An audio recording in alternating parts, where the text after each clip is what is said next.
It's hard to define it. A child expressing themselves. Thinking without constraints, so flexible thinking. You would love to think outside the box. It's just about being open.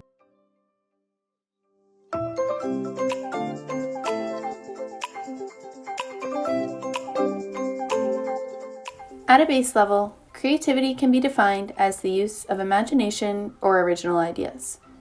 And while this may offer us a good starting point, such a definition doesn't fully capture all of the inspiration, intelligence, and artistry of what creativity or creative people can be. It also doesn't capture how creativity can be learned or how it may be taught.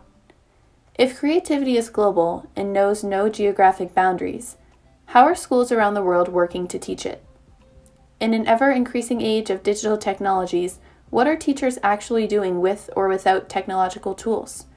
And what are the implications of creating entire curricula around creative academic endeavors? So I want to talk about education, and I want to talk about creativity. My contention is that creativity now is as important in education as literacy, and we should treat it with the same status. Thank you.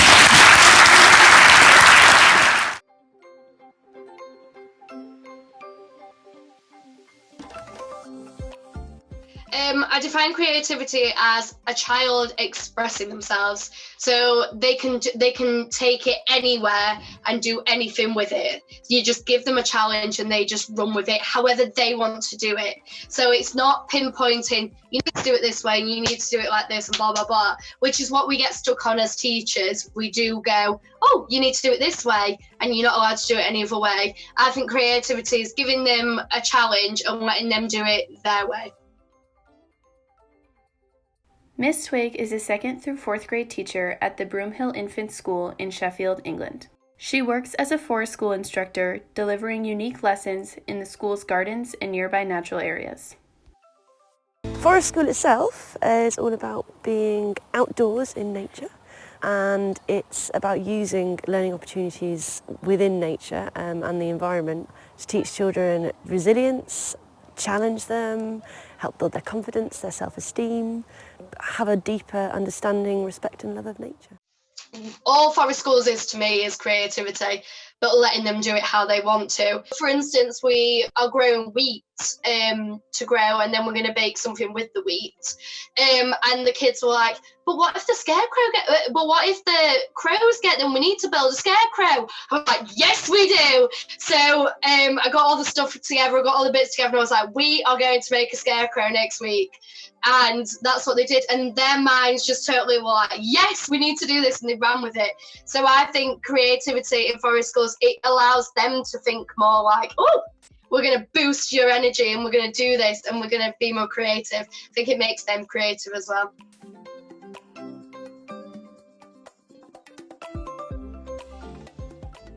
It seems to be that most German schools have this same flexible kind of learning and idea towards children having ownership over their learning.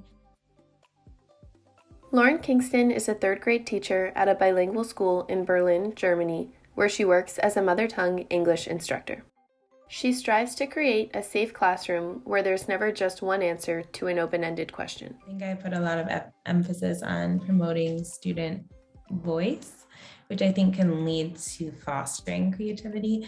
Kids are able to share kind of whatever is going on, then it allows them to access maybe more creative ways of thinking because they know they're in a space where they're not going to be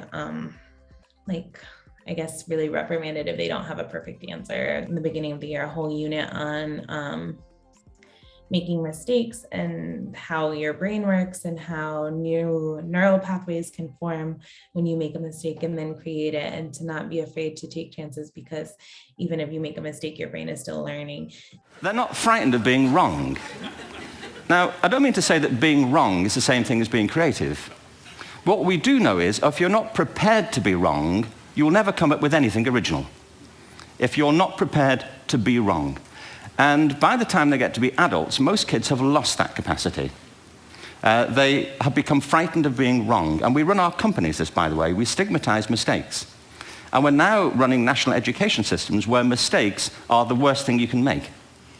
And the result is that we are educating people out of their creative capacities. That when you're only looking for, kind of textbook answers, I think it can shut down a lot of progress in those student relationships and in their own confidence in themselves.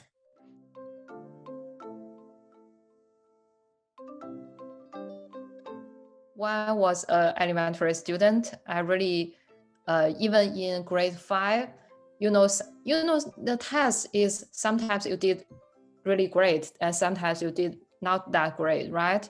But when I did really not great, I started questioning myself, and I think, oh, my life is done.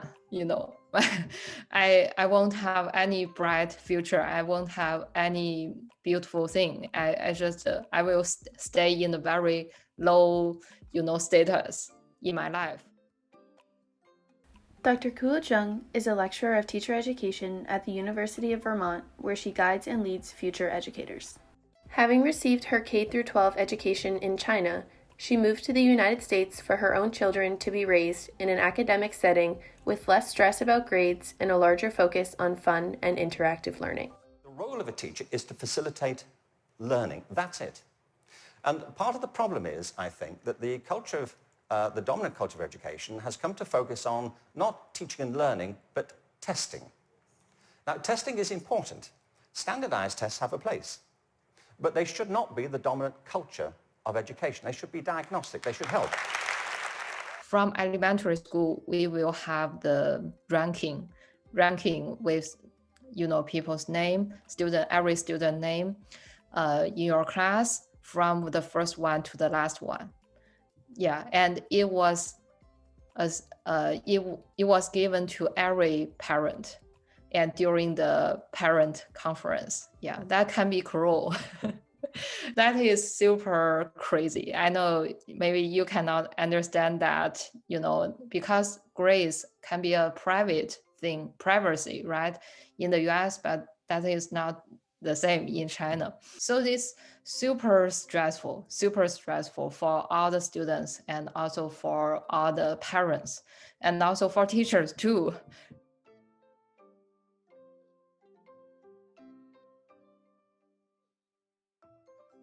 Human life is inherently creative. I do think we need this in education. We need the creativity. We need to let the children be children. Students can be themselves and be authentic with their teachers and with their peers.